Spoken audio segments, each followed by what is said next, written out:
지난달 28일 국회는 임시국회 마지막 본회의를 열고 최저임금법 개정안 통과시켰죠. 이로써 1988년 최저임금제가 도입된 후 처음으로 최저임금의 산입 범위가 확대됐습니다. 그 의미 다시 한번 짚어드리고요. 무엇이 어떻게 달라질지 두 분 전문가 모시고 이야기 나눠보겠습니다. 먼저 참 좋은 경제연구소 이인철 소장님 모셨습니다. 안녕하세요. 네. 권호상 노무사도 모셨습니다. 안녕하세요. 안녕하세요. 예. 최저임금법 도입된 후 지금 벌써 30년입니다. 올해가 진짜 30년이 됐네요. 그런데 산입 범위가 하필이면 올해 이렇게 바뀌었단 말이죠. 그렇습니다. 뭐 의미가 있을 것 같은데 산입 범위에 그 확대된 이런 상황들 갖다 좀 일단 산입 범위가 뭔지 요거부터 일단 정리를 하고 어떻게 늘어났는지 이제 한번 얘기를 갖다 하도록 하죠. 최저임금법이라는 건 사실 1894년에 뉴질랜드에서 처음으로 도입이 됐습니다. 예. 근로자들 일은 하는데 정말로 생계는 최소 보장을 하다. 그렇죠. 법적으로 이제 생계를 보장하자라는 취지였죠. 지금 거의 100년 가까이 흘렀어요. 예. 근데 우리는 30년이 좀 늦은 겁니다. 그렇습니다. 그러니까 1988년인데 뭐가 기억나세요? 1988년 하면. 88올림픽. 그렇죠. 예. 그 당시에는 대기업들이 도로 깔고 건물 올리고 경기 주력하면서 해외에 보여줘야 하는 그런 시기였거든요. 그래서 당시에는 굉장히 기형적인 임금 구조를 그대로 용인했습니다. 사실은 지금 급여 명세서를 보게 되면 왜 이렇게 본봉, 기본급은 작고 맞아요. 이런 시간의 근무 수당, 근속 수당, 자녀 수당, 무슨 수당 배보다 배꼽이 더 큽니다. 기본급 연봉은 2천만 원인데 전체 받아보는 연봉은 6천만 원이에요. 이런 이제 기형학적 구조가 생긴 거죠. 사실 이런 이면에는 대기업들의 세금을 깎아주는 게 들어가 있습니다. 왜냐하면 대기업들은 이게 상여금이든 아니면 이제 퇴직금이든 정산할 때 기본급을 중심으로 하거든요. 그러니까 그 당시에는 어차피 기업의 이제 어떤 기업을 좀 흥하게 해서 약간 세금을 깎아주면서 되려 소득이 좀 늘어나는 그런 이제 위주의 성장을 하다 보니 그게 지금 30년 가까이 이루어진 거예요. 지금까지 시간당 최저임금은 올라갔지만 실질적으로 산입 범위는 바뀌지가 않았다는 겁니다. 1988년도에 시간당 임금 최저임금이 얼마인지 아세요? 460원과 480원인데 당시에 S라면이 100원이었어요. 그렇죠. 거기다가 이제 조금 프리미엄 라면이 200원, 300원이었던 시절이었어요. 그 당시에 460원이니까 그래도 1시간 일하면 라면 4개 내지 5개 정도를 먹을 수 있는 기준이었고 그 다음에 인상폭이 600원으로 올라갑니다. 그러니까 인상폭이 한 30% 가까이 올라가는 거죠. 그런데 올해는 사실 16.4%가 올랐어요. 많이 올랐다 아우성치지만 사실 최고의 상승폭은 아니고요. 그러면 지금까지 우리가 이런 이제 기형적인 최저임금 산입 범위를 갖고 있었는데 어떻게 규정이 되어 있느냐? 지금 굉장히 단순합니다. 월 1회 이상 정기적으로 일률적으로 받는 것만 최저임금에 포함시키자. 그렇게 되면 결국 기본급과 직무수당 이외에 아무것도 포함이 안 됩니다. 그러니까 이 논의가 계속해서 지연되다가 갑자기 올해 툭 튀어나온 게 사실 기업들은 올해 최저임금 대폭 인상으로 해서 아우성이지. 죽겠다. 나 내년에는 두 자릿수 절대 못 올려. 이렇게 지금 뭐 아프다고 이제 하소연을 하죠. 그러니까 정부 이 최저임금위원회는 국회 한노위에서는 그러면 기업들의 입장을 일부 수용을 하자. 당장 이제 내년부터 할 때는 이제 이 복리후생비의 일부, 정기상여금의 일부를 포함시키자. 이런 논의가 지금 본격화되니까 노동자 입장에서 이건 뭐지? 급이 안 올라도 산입범위 조정만으로도 이건 뭐야? 최저임금이 올라간다는 얘기야? 내년에 그럼 내 임금은 깎을 수도 있네? 이런 의구심이 드는 겁니다. 예, 그렇습니다. 사실은 이 얘기만 하더라도 오늘 시간 다 써야 되잖아요. 그렇죠? 사실은 말씀하신 대로 이제 기업들은 세금을 깎아주면서 기본급은 덜 올리게 유도를 했죠, 정부에서. 그리고 실제로 여러 가지 수당들이 붙으면서 장시간 노동이 강요됐죠. 장시간 노동을 하지 않으면 기본급만 갖고 먹고 살 수 없으니까. 근데 지금은 난데없이 이 장시간 노동으로 확보한 수당을 뭐 혹은 뭐 상여금, 뭐 복리후생비 이런 것들을 최저임금의 산입 범위에 집어넣어서 계산을 하자고 갑자기 이렇게 얘기가 나오는 거 아닙니까? 최저임금 산입 범위 조정된 것들 좀 설명을 해주세요. 예, 이제 크게 두 가지 분류로 생각하시면 쉽습니다. 그러니까 예전에, 먼저 말씀해 주신 것처럼 상여금이라고 했을 때는 보통 상여금은 1년이나 뭐 분기 단위로 지급이 됐는데 이제 그런 것들은 1개월 내로 정기적으로 지급되는 금액이 아니기 때문에 최저임금 상향되지 않았었죠. 그렇죠. 정기적으로 지급되는 게 아니라 네. 뭐 회사가 돈을 벌거나 네. 혹은 노동자들이 너무너무 열심히 일을 했을 때 그냥 거기에 대한 보상으로 주는 거니까 임금이 아니다. 네. 그런 거죠. 그야말로 보너스다. 이런 얘기죠. 그 최저임금에 포함되지 않는다. 최저임금에 포함시키지 않는다. 그랬던 거죠. 근데 그리고 또 하나는 이제 이 업무나 인적인 요소, 그러니까 직무나 어떤 직책 수당 같은 경우가 아니라 식대나 숙박비 같은 경우는 또 복리후생비. 복리후생이 가는 거는 또 최저임금에 포함되지 않았습니다. 근데 이것이 이제 개정이 됐죠. 그래서 매월 1회 정기적으로 지급되는 상여금이거나 또는 이제 식대나 숙박비, 교통비 같이 생활 보조적이거나 복리후생적인 금액도 최저임금 산입을 한다. 다만 비율의 조정을 넣어서 단계적으로 산입을 한다. 이렇게 변경이 됐습니다. 그러니까 저게 이제 국회에서 막 공전하고 있었죠. 한쪽에서는 상여금만 포함시키자. 다른 쪽은 복리후생비도 포함시켜야 된다. 그러니까 그럼 포함하되 상여금은 최저임금의 25% 초과분. 복리후생비는 최저임금의 7% 초과분에 대해서만 내년에 처음으로 기준을 적용을 하고 2024년에 그렇죠. 가면 모든 정기상여금, 모든 복리후생비, 현금으로 지급하는 분야 안에서는 다 최저임금에 포함시키겠다라는. 그렇죠. 2024년에는 다 들어가게 되는 거죠. 자, 그러면 한번 사례를 들어서 설명을 좀 해주세요. 노무사님께서. 이게 최저임금을 월 157만 원 받는 사람일 경우 어떻게 차이가 나는 겁니까? 그러니까 현재로 따진다면 최저임금을 위반했느냐, 최저임금만큼 돈을 줬느냐 그랬을 때에는 그러니까 기본급과 상여급과 식대 이렇게 구성된 근로자를 한다면 기본급만 가지고 현재 2018년 기준 한 157만 원 수준의 금액을 넘었느냐를 판단을 하고 그렇죠. 상여금이나 복리후생비는 판단의 고려 요소가 아닙니다. 그렇죠. 근데 만약에 이것이 개정된 법을 적용하게 된다면 157만 원이 전부의 판단 기준이 아니라 상여금 금액 중 예를 들어서 50만 원을 한다면은 그 중에 법에 정한 기준을 넘는 수준의 돈 그리고 식대 중에 또 일부 요건 또 최저임금에 들어가서 좀 계산이 복잡하나 제 금액의 기준이 단순히 기본금만 가지고 판단되지는 않는다. 결과적으로 더 낮은 금액으로도 판단될 수 있다. 우리 저 그래프를 한번 보여주시죠. 자, 지금 현재는 157만 원 이상만 주면 됩니다. 기본급과 직무수당이죠. 그리고 그 외에 상여급이 50만 원, 복리후생비가 20만 원이 지급되는 노동자 같은 경우는 한 달에 대략 227만 원을 받을 수 있었던 거죠. 그런데 내년서부터는 최저임금에 상여금은 25%까지 25%를 초과한 부분. 그러니까 11만 원이 이제 기본 최저임금을 포함이 되고요. 그렇죠. 또 복리후생비도 최저임금의 이 7%를 초과하는 9만 원이 포함이 되다 보니까 그러니까 올해 그대로 주더라도 최저임금이 177만 원을 주는 게 되잖아요. 그러니까 그렇죠. 자연히 인상돼 버린 거죠. 자연히 인상이 돼 버렸어요. 그리고 상여금이 나가는 것은 이제 39만 원 플러스 11만 원 정도로 이제 상여금이 인정되는 폭은 줄어든 거예요. 그러니까 결과적으로 보시면은 그 상여금이나 복리후생비 중에서 최저임금이 산입되는 금액만큼 기본급 올리지 않아도 되게 된 겁니다.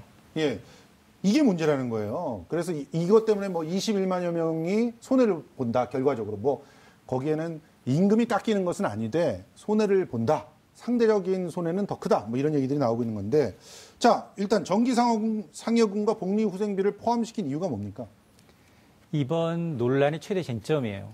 근데 이제 이 국회 환노위도 환경노동위원회도 이 근거를 정확하게 제시를 하지 못하고 있어요. 맞아요. 그러다 보니까 더 논란이 커진 겁니다.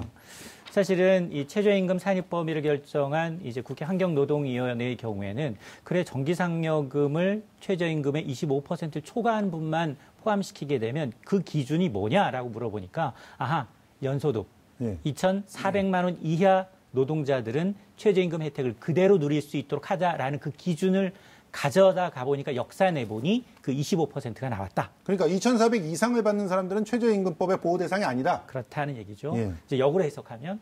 근데 이제 문제는 이런 것들이 이제 사실 TFT 안을 받아들였다면 완전히 모든 정기상여금과 복리후생비를 단번에 이제 내년부터 적용하겠지만 더 문제가 되는 건 이게 사실 이제 숙박비나 식비의 경우에는 기업들의 경우에는 현금 지급하지 않고 대부분 현물 제공하는 경우가 많습니다. 식권 주던가. 그렇습니다. 그럼에도 불구하고 이것도 최저임금에 포함시키라고?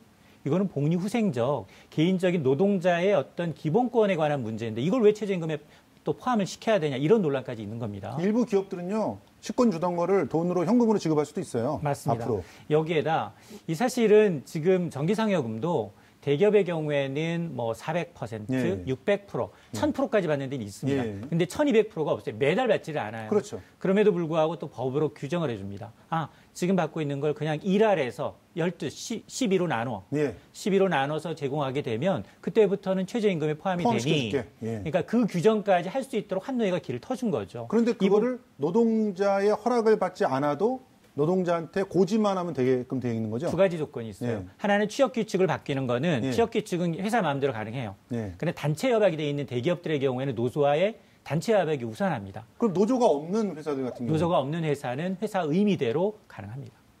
그럼 노동자들은 지금 오히려 더 상대적으로 약한 노동자들, 그러니까 2,400만 원 간 넘는 노동자들, 그리고 지금 노조 없는 노동자들, 이런 사람들이 더 손해를 보게 돼 있는 거 아닙니까? 그러니까 지금 고용노동부가 이제 제시했던 그 2,500만 원 이하의 근로자 가운데 약 21만 6천 명의 경우에는 이 최저임금 산입 확대로 인해서 상대적으로 불이익을 받더라라고 한 그 근거를 보게 되면 예.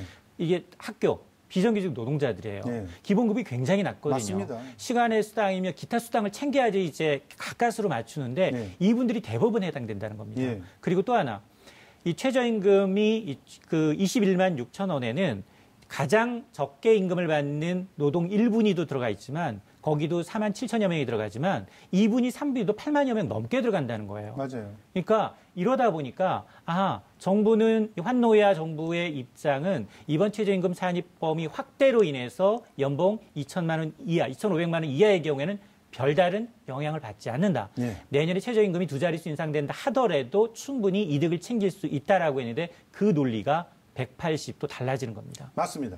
자, 이 상태에서 다른 나라는 산입 범위가 어떻게 되는지를 먼저 확인을 하고 논의를 좀 진전시켜 나가보죠. 자, 해외의 사례를 그래프로 한번 정리했습니다. 우리 소장님께서 간단하게 좀 정리를 해주시죠. 저게 최저임금위원회가 밝힌 산입 기준이다 보니까 사실 정확하게 이제 딱 글로벌 스탠다드다. 물론 최저임금의 이제 산입 범위를 넓히면서 우리나라의 임금 구조가 글로벌 스탠다드에 좀 맞지 않는다라고 해서 이제 협소하다라는 얘기를 하고 있지만 이 한국과는 달리 미국 그리고 이제 영국, 일본, 프랑스 이 숙식비를 포함한 최저임금에 포함시킨다라는 게 이제 이 최저임금위원회의 설명이고 재계의 주장과도 일맥상통합니다.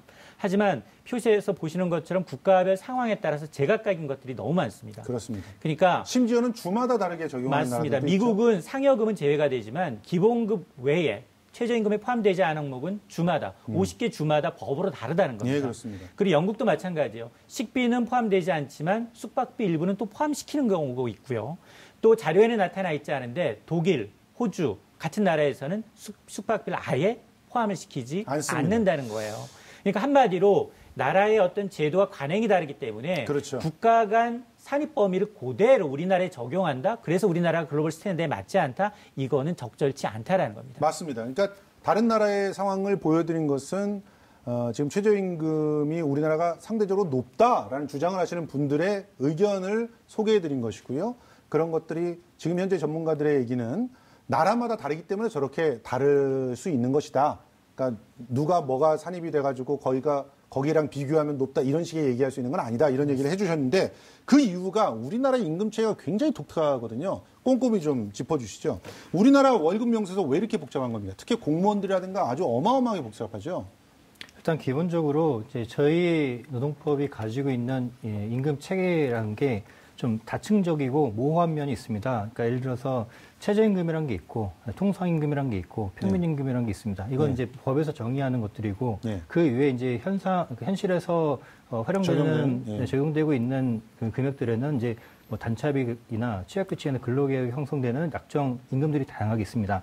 근데 그런 것들이 다층적으로 있고 또 그 통상임금 정확하게 무엇이냐 설명하기 되게 모호하고 맞아요. 평균임금이라는 것도 설명이 되게 모호한 상태에서 이제 임금을 인상하는 방식을 이제 약정을 할 때 기본급 그 자체를 늘리는 방식이 아니라 새로운 수당을 새로 만드는 방식으로 임금을 올리다 보니까 도대체 이제 어떤 것이 최저임금에 들어가는 것이냐, 어떤 것이 통상임금에 들어가는 것이냐라는 것이 모호해지면서 서로 간의 이제 모호함과 이제 임금을 인상하는 방식이 서로 시너지를 일으켜가지고 복잡하고 산정이 어려운 방식으로 변경돼 왔습니다. 그러니까 쉽게 정리해서 말하면 원래는 기본급에다가 간단한 어떤 뭐 시간 외 수당이라든가 혹은 뭐 직책과 관련돼 있는 수당이라든가 그리고 상여금 이 정도만 있는 게 해외 사례들이잖아요.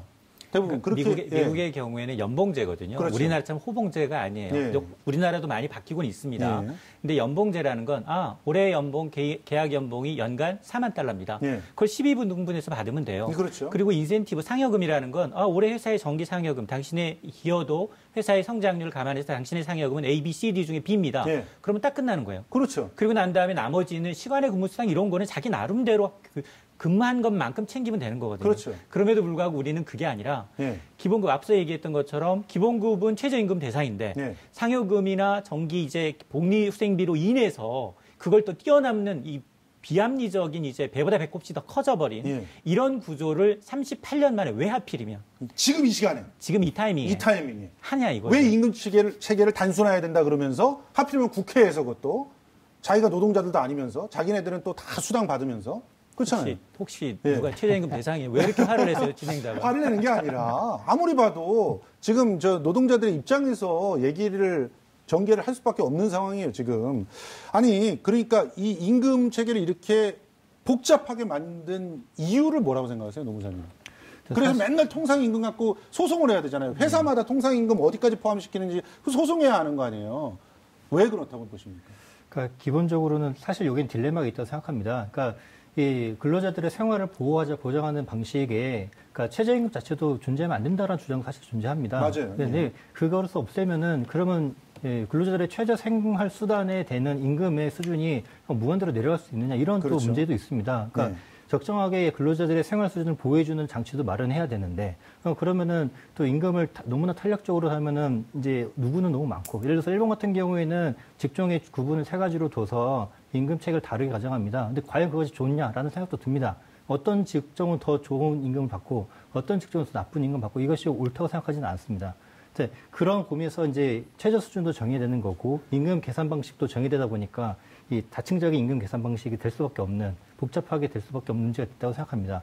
다만 제가 이제 생각하는 방법은 이제 올해 이야기됐던 통상임금이나 평균임금이라든지 이렇게 임금 개념을 복잡하게 두는 건 문제가 있고 네. 그거를 이제 체계를 단순화시킬 필요는 있다고 봅니다. 그러나 이제 방금 얘기하셨던 것처럼 하필 왜 지금 그리고 그 단일화시키는 방식이 이제 지금 현재 근로자를 받고 있는 임금을 손해보는 방식으로 바뀌는 건 문제가 있다고 생각합니다. 자, 일단 우리가 사례 몇 가지를 정리해 드리면서 지금 환노위와 지금 고용노동부의 어떤 발표가 서로 다르잖아요. 국회 환노위에서는 연소득 2,500 미만인 저임금 근로자는 영향이 없다. 이렇게 공언했는데 고용노동부에서 언론에 배포한 자료는 분명히 차이가 있다는 걸 시뮬레이션 결과로 보여줬단 말이에요. 우리 노무사님께서 자, 사례를 갖다가 쭉 정리를 한번 해 주십시오. 자, 우선 첫 번째 사례 살펴보겠습니다. 자, 주유소 직원 A씨 사례입니다. 기본급이 157만 원에 복리후생비가 13만 5천 원, 그리고 월급여가 170만 5천 원으로 형성이 되죠. 그래서 연간급여 총액이 2,046만 원인 노동자. 어떻게 된다고요? 일단 임금이 이제 올라가는 것과 관련돼서 식대를 먼저 봐야 됩니다. 예. 그러니까 이제 식대를 봤을 때 식대가 최저임금 산입 범위 아닌 범위를 구분을 먼저 하면은 예. 13만 5천 원 중에서 7%? 그렇죠. 7%를 넘는 돈이 15,000원은 예. 최저임금 산입범위에 녹여져서 사라집니다. 예. 그 나머지 12만 원 정도 되는 돈과 내년도 10%를 인상됐을 거라고 가정했을 때의 월 급여인 173만 원인 금액을 합해서 예. 총 수준이 185만 원 수준으로 예. 넘게 되면은 이제 그 사람 최저임금에 문제가 없는 사람이 되는 것이죠. 예. 그렇게 됐을 때에는 시급은 10%가 올랐다고 하지만 예. 총액 기준으로 봤을 때는 8.5% 인상에 불과합니다. 예, 저분은 약간 손해를 받네요, 상대적으로. 그러니까 이제 대부분의 영세 자영업자가 상여금을 주질 못합니다. 그렇죠. 어떤 김밥집에서 그리고 주유소 알바 직원들한테 상여금을 지급하는 데는 없거든요. 대신에 이제 복리후생비 적어도 이제 중식비는 제공해야 될 거 아닙니까? 그러다 보니까 대부분이 저 사례에 해당을 합니다. 복리후생비가 기본 이제 최저임금의 7%를 초과하는 부분에 대해서 합치다 보니 이제 인상률은 두 자릿수라고 하지만 실질적으로 받는 급여는 한 자릿수에 그칠 수밖에 없다는 겁니다. 자, 두 번째 사례 한번 만나볼까요? 아파트 경비원 B씨입니다. 자, 올해 기본급 157만 원인데 복리후생비를 39만 원, 그리고 정기 상여금은 10만 원씩 줬어요. 그리고 월 급여가 206만 원이어서 연간 한 2,472만 원을 받던 분, 내년도에 16만 원이 상승하면서 192만 원이 상승을 하네요. 이 사례는 어떻습니까? 네. 일단 역시 똑같이 현재 변경된 정기상여금과 복리후생비를 먼저 봐야 됩니다. 네. 그러니까 최저임금 산입범위 기준했을 때 정기상여금은 한 43만 원 돈, 네. 그리고 복리후생비는 12만 원 돈을 넘느냐를 갖고 판단을 해야 되는데 기존에 받던 39만 원은 그걸 넘지 못하기 때문에 남아 있고 네. 복리후생비도 그대로 남아 있습니다. 네. 그런데 이 기초가 되는 급여는 월 단위 173만 원을 기초로 해서 그 위에 복리후생비와 정기상여금을 쌓았을 때 총 금액이 16만 원 상승하는 것인데 예. 이렇게 되면 결국 8% 인상에 불과한 금액이 됩니다. 아니 근데 이분의 인상 폭이나 이런 것들을 보면은 주유소 직원 A씨하고 비슷한데 주유소 직원 A씨가 상대적으로 좀 손해라는 느낌이 자꾸 들 것 같아요. 왜냐하면 이제 그 아파트 관리원의 특성상 예. 이게 예를 든다면 명절이나 이런 떡값이 있거든요. 예. 이게 정기상여금 목록으로 지금 쳐 들어갔기 때문에 이 지금 주유소 직원의 경우는 정기상여금이 전무예요. 예. 그러니까 복리후생비만 받다 보니 복리후생비의 일부가 초과된 부분이 최저임금에 산입된 케이스고 그러니까 말이에요. 이 부분은 아주 교묘하게 그 가이드라인 밑에 있는 거예요. 맞아요. 어쨌든 이 아파트 경비원 사례는 크게 손해를 보지는 않는다. 그렇지만 전체적인 인상 폭을 봤을 때 뭐 하여튼 두 자릿수가 되지는 않는 상대적으로 주유소보다는 살짝 나은 이런 상황입니다. 그런데 이 대형마트 직원 CC 보세요 한번. 이 사람부터는 엄청난 손해가 나기 시작합니다. 한번 그 사례를 볼까요? 네. 지금 현재 199만 원이고 복리후생비 30만 원 상여금 없는 상태인데 지금 현재 229만 원, 내년도 229만 원 똑같아요.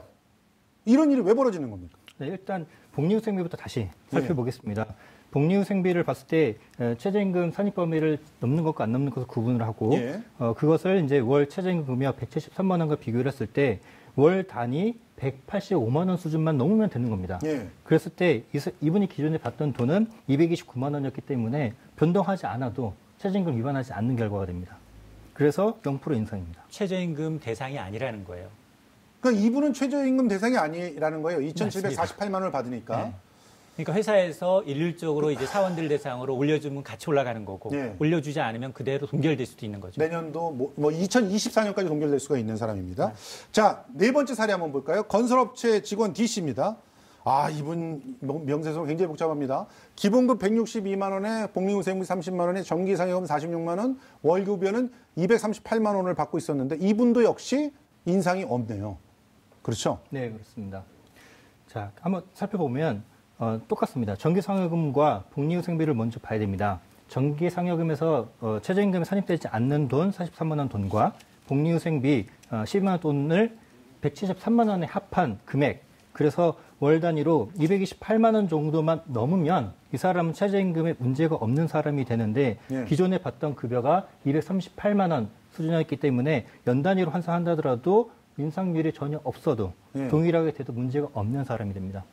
아, 참 이러니까 참 뭐 최저임금 법에 의해서 누구는 돈이 올라가고 누구는 일부 역전 현상이 발생할 수 있죠. 예, 적게 올라가고 이제 그 가이드라인에 있는 분들 아까 이제 앞서서 이제 정확하게 이제 뭐 이제 아파트 경비원의 경우에 굉장히 해피한 케이스죠. 그러니까 상여금 덜 주던 그런 회사는 오히려 최저임금을 올리는 상황이 그러니까 벌어지고 내년에 최저임금에 해당되니까 그 인상만큼 찾아먹을 수도 있는 건데 상여금 후하게 주는 회사였다면 바로 이제 임금이 역전 현상이 내년에 발생할 수 있는 거죠.